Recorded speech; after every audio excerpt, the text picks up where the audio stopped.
They don't care about me anymore. This year has been rough, and this is a big reason why. Here's the tea. Here's the end-all be-all of this.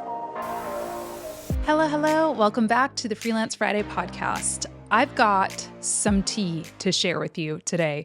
I posted a Threads post recently that was met with way more interest than I thought it would be. And so I want to break it down and talk to you about why I may be moving my email service provider from Flodesk to something else, and why I may be sticking with them. I was sent an email. I was forwarded an email by a good friend of mine recently from a creator. Her name is Melissa Rogers. Never heard of the gal, but shout out to you if you're watching.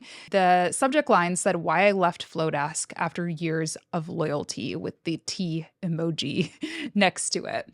And my friend sent me this email because I had been talking to this friend who's also an online business owner about how my email open rates had declined steeply, like intensely, seemingly overnight. I read it and it prompted me to post on Threads asking for recommendations for other email service providers. What I wasn't expecting was the amount of interest and also the amount of people who said something similar, that they were also experiencing declining open rates, that they were shopping around for a different email service provider. And I also wasn't expecting to be reached out to by people from Flodesk and people from other email service providers personally. If you are somebody who is having issues with your email open rates, I know this might be a little bit niche. You might not be at this place yet, but I still encourage you to tune in because there hopefully will be a time when you have an email list and when you need to know these best practices.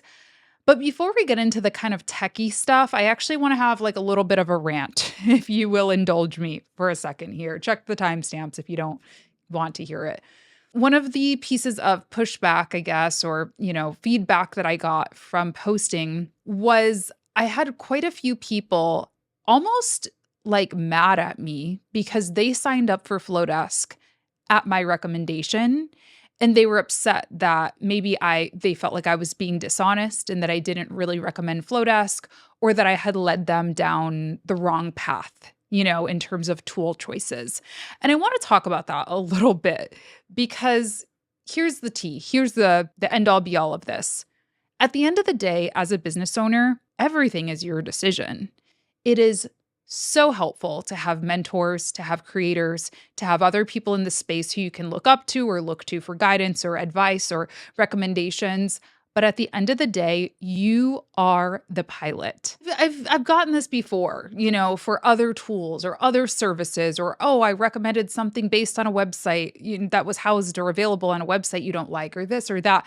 I've gotten pushback on this. And I just want to say, it is my job to document my journey as an entrepreneur, as a creator in this space. And part of that is recommending tools or recommending products, experiences, services.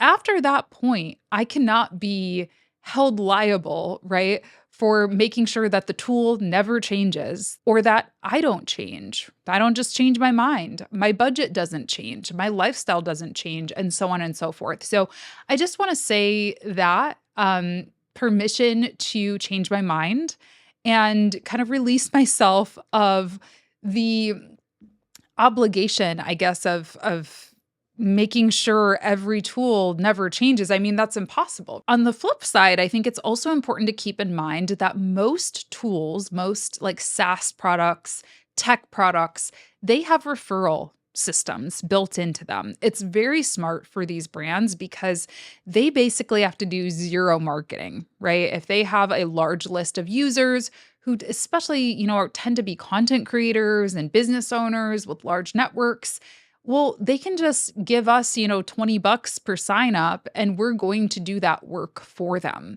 So I note this because when we're shopping around, like in this thread, I asked for recommendations.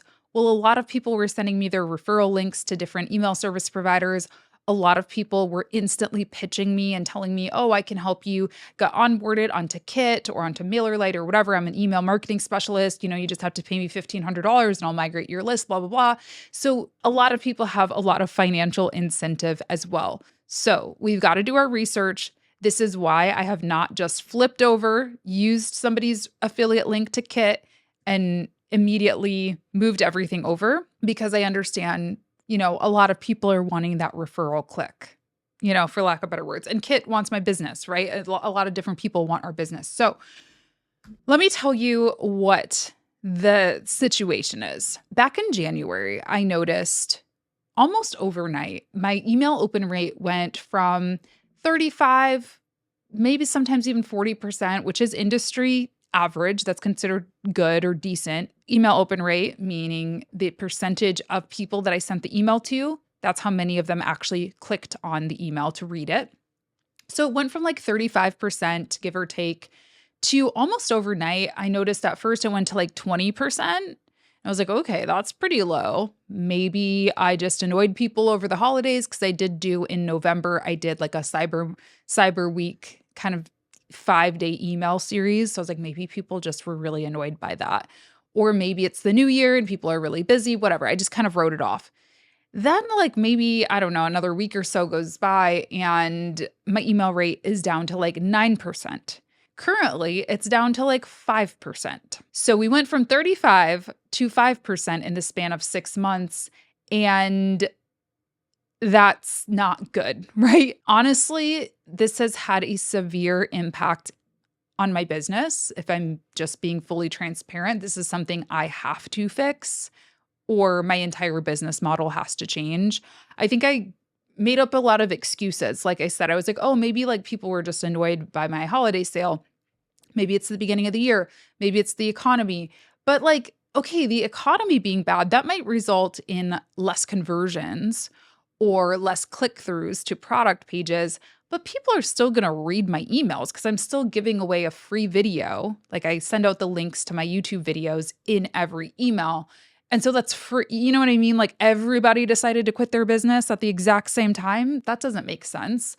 And yeah, because of that, I mean, I've sold way less. I was so confused. I launched the social media management accelerator earlier this year. And for the first time in 9 cohorts of running it, I had open seats at the end of launch. And I was like, wow, that's really weird. My YouTube videos have seen a bit of a drop in viewership. I have to think that this is related, considering I send out every single one of my YouTube videos. And in turn, that means my YouTube AdSense money has went down because less people are viewing the videos, right? It has this domino effect that is terrifying to really think about the dollars and cents of it. I mean, again, you can do that math, 35% to 5%. That is how much less I'm getting, people engaging with my sales, my promotions, my services, my products, my YouTube videos, etc. So it's horrifying. And once I saw this email from Melissa, which I'm not going to, you can sign up for her email list. Again, I'm not endorsing her. I don't know the gal. But you can get on her email list if you want her whole thing. I think she posted a Threads post about it too. But basically she said what she's seen is Flodesk, in her opinion, this is, her research, her email, sender reputation and IP address. So Flodesk uses shared sending IPs for its customers. And so basically if one member on the IP sends spam, gets reported for spam, does something that goes against the email service provider's kind of rules, the entire group that's on that shared IP gets dinged for it. She also talked about domain authentication. I'm going to go back to the domain and authentication thing as it relates to me in a second. Content and design, she says that Flodesk has really beautiful email templates. That's one of the reasons a lot of us signed up. But she's found that simple text-only emails is a deliverability strategy. And she basically said she switched to Kit and she saw her open rates go up. That was the general consensus that I was hearing from people is, yeah, Flodesk isn't great for deliverability. I'm having the same issue. I moved to Kit. I sent out an email or two. Things are good. And you should do that too, Latasha. Okay. The pricing is something we have to talk about. We have to do what works, right? If I'm losing 30% of my audience, I'll pay pretty much whatever to get them back. So pricing is not the only factor, but it is a factor. Flodesk is, I think, $40 a month. I might even be locked in at a cheaper price. I think I pay $19 a month for it. Let's see. Flodesk. Okay, $35 a month on annual or $38 monthly. I think if I'm not mistaken, I'm locked in at 19. I could be wrong. Kit, for an email list of my size, which is over 40,000 like active newsletter subscribers. I think I have over 100,000 across all types of different segments and things like that. But let's just say 40,000. Yeah, to be on the creator plan, I would be paying $266 a month. So that is a sharp increase. Now, I'm not saying it's not worth it, especially if my emails are actually going to land in the right inboxes, but it is something to consider, right? Now, the other thing to consider is Flodesk did reach out to me. Again, I'm going into this knowing that it is their job to want to keep me on the platform. So I'm exploring different things. I'm trying out Kit. I'm trying out other tools.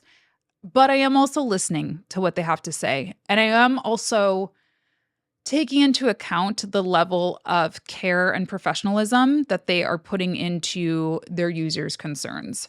Right after this email went out from Melissa, I noticed that same week or the week after, they had a webinar for their users on email deliverability best practices, which I think is great. And then they also reached out to me personally. I got on a call with 3 different members of the Flodesk team, and they wrote me up a document, and I'm going to share what the document said. They did a deep dive into my account and recommended I try some things. And so that is currently where we are at, is I am in the let me try their recommendations and see if I can improve this before moving over to Kit. Okay. And I'm going to keep you posted. This is part 1. I'm going to let you know what I eventually decide on. I am trying Kit. I'm in like a free trial right now. So we're going to test it out, see if I like it. But I am also trying to fix what I already have going on. So the number one thing they said is that I have a large list, and a large number of those people on that list are inactive, right? Because even if I was getting a 30% open rate, that's great. That's industry standard. However, that still means 70% of my email list was consistently not opening my emails. I'm paraphrasing here, so I'm sure the Flodesk team will probably be watching this episode. Not sponsored, clearly, but I'm paraphrasing here. So if I get something wrong, I'm not trying to make y'all look bad. But if I'm not mistaken, they said something like 65% of my list hadn't opened an email in the past year, which is like a lot. Like that is the definition of inactive. Like they don't care about me anymore. What that means is the email systems, whatever they're called, the email hosts like Gmail, Yahoo, Hotmail, Outlook, they're seeing that and they're saying, oh, Latasha's sending out all these emails. 65% of people she sends them to don't care about her. She's probably spammy. She's probably, spam, right? Even if people are not reporting me as spam, the email service providers or the email hosts, I guess is what they're called, are saying this is spam. Oh, they actually have the data here for me. 28,000 haven't opened for a year. Okay, that's way better. That's 25%, not 65%. A little cooler than I thought. And 42% of my list have not opened for 6 months. So even still, okay, it's not as bad as 65%, but that's still a good amount. That's still almost half of my list that has not opened an email in half a year. What they recommended for this is that I do an email list clean. Now, I've heard of this term before, and I will admit this is an area where I have criticism for Flodesk because I looked it up before, like I Googled like how to clean your list in Flodesk, and it brought me to a help page that said, Flodesk, again, I'm paraphrasing, Flodesk automatically cleans your list, for bad emails, junk emails, things like that. And so I thought, oh, okay, I guess they are automatically do it. This is an area that's confusing for people, and I hope that they are listening to that maybe they should reword that because I assumed that was happening. What a true email list clean is basically saying, hey, are you still interested? And if you don't say yes, you're still interested, you put them into a new segment or like a group of emails that you exclude from your newsletters or whatever you're sending out. So, for example, for these 45,000 people on my list that haven't opened for over 6 months, I need to filter my Flodesk emails, add them to a segment, And the next time I send an email, send it to newsletter, excluding that 45,000 of unopeners. This means I'm going to be sending my emails to a smaller list. Yes, but that list will be more likely to open. They will be more engaged. Hopefully I'll be seeing, higher open rates. It's hard to wrap your head around, but the goal is that Gmail, Yahoo, Hotmail, Outlook will start seeing, oh, these people are really excited about the emails Latasha is sending. We're going to increase her reputation. And slowly but surely, she can start expanding that list again to maybe reach back out to some of those people who were a little less active. That's how it's supposed to work in theory. The other issue that I had, remember I said I was going to go back to Melissa's email about domain authentication. So Flodesk, they told me that they noticed I had a domain name change on January 5th, 2025. So my emails are supposed to come from hey@latashajames.com. That's kind of like my public facing, support email, all of that. Well, when I noticed that steep drop, I thought, what's going on? And so I realized I needed to authenticate my domain, which basically, I'm not an expert here, but I think that essentially means that you need to prove that you own that domain, right? Because spoofing is a thing. I don't know if you've ever heard of that and you've probably seen it. I get them all the time from fake partnership emails. Somebody will send an email from hello@asos.com. And it's clearly spam. And I'm like, how did they send an email from asos.com, like the clothing store? That's called email spoofing. I have no idea how they do it, but people can do it. And so they want you to verify that you are the true owner. Well, my issue, and I'm still having this issue, and this I think is going to be a make or break on whether or not I stay with Flodesk, is for some reason my domain cannot authenticate. It gives me an error message. It's basically saying I don't own latashajames.com, which I certainly do. And I got to get that figured out. So I'm actually meeting with somebody from the Flodesk team next week, and hopefully they can help me through it. Stay tuned. Because I was getting that error message, I switched it to my jamesandpark.com domain name, to an email on that domain, because that one was able to be authenticated. And I thought, okay, good. This domain is authenticated. It's fine. I ideally don't want it coming from there because that's the email that I communicate with clients with and stuff, but let's just try it out. Well, what they told me is that because all of the links that I'm linking to in my email go to latashajames.com, and for instance, all my workflows, so my email automations come from latashajames.com. It's all mixed up, and that's just adding to the confusion for these email service providers. They're saying we don't know who this person is. Is she Latasha James? Is she James and Park? Is she spamming? Is she spoofing? Is she what? Is she? And they can't figure me out. And so that's not good. I need to be sending from one unified domain. And ideally it is latashajames.com, since that's where I was, I built up this reputation and blah, blah, blah, blah, blah. Okay. So that's something I got to figure out. What else? That's it. That's what they said to me. Now, what they also said about this phenomenon of users moving over to Kit and seeing their open rate go back up. Again, this is what Flodesk explained to me. It may or may not be everybody's experience, but they basically said, you're getting a fresh slate. When you switch over and you move over to a new domain, a new email provider, you're getting a new IP and all of these different back-end technical things. And so Google, Yahoo, Hotmail, they don't yet know or assume that you are maybe spammy or they're not digging you yet. You have a fresh slate with them.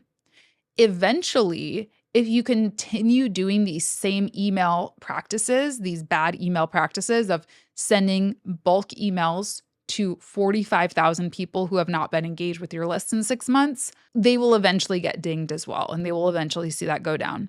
Again, that may or may not be everybody's experience, but basically they're saying they're experiencing a little bump because they're fresh, but eventually that freshness will die off. So that does track to me. It does make sense. Either way, I'm going to go through their recommendations and clean my list, because if I do decide to move to Floda or Kit, if I do decide to move from Flodesk to Kit, I'm not paying $225 a month, right? I've got to decrease that list size. that I'm moving over with. That's just too much. And especially if I'm paying for 45,000 of those people or however many who aren't even opening the emails, like why am I paying to have their seat? So that was the first recommendation, is that I clean my unengaged subscribers. So that's what I'm currently doing right now. So that's where we're at with my email tool. Do I still recommend Flodesk? Kind of. I think it depends. I think if you are somebody who has a large active list, if you're seeing very, very high open rates and you have a large list and want a flat fee that allows you to grow and not pay this tiered pricing plan like Kit and most of the other email service providers make you do, probably. Like that's the thing. I still would recommend it for you. I think if you're somebody like me who has average to low open rates and, maybe you're selling, you're really using it for sales where you do have that potential for being marked as spam or having your reputation damaged for the email service providers, like maybe not. That's kind of the point that I want to hammer home here. Number one, I want to explain some best practices for email deliverability. I wanted to tell you that we'll be on this journey together and I'll keep you posted as I try out the different tools and work to rebuild this. But three, just want to remind you that like everything just depends, right? Everything depends on your situation, your needs, your preferences. So just because a creator, including myself, says, hey, I love this tool, it still is so important that you try things out and you put on your own CEO hat, test them. Use any tool that I ever recommend to you all is going to come with a free trial 9 times out of 10. So sign up, like absolutely sign up using that free trial link. See if it works for you, see if you like it. And it's okay if you don't. Oh, and the other thing I wanted to ask you while I have you today is I need your help also. If you like receiving my emails, if you're on my email list and you enjoy them, because I hear from people all the time, I really enjoy this. I love being on your newsletter. Could you go find one, pull up your phone, pull up your computer and search for my name, find one and reply to it. Just send me a response and say, hey, got your email, just watch your video.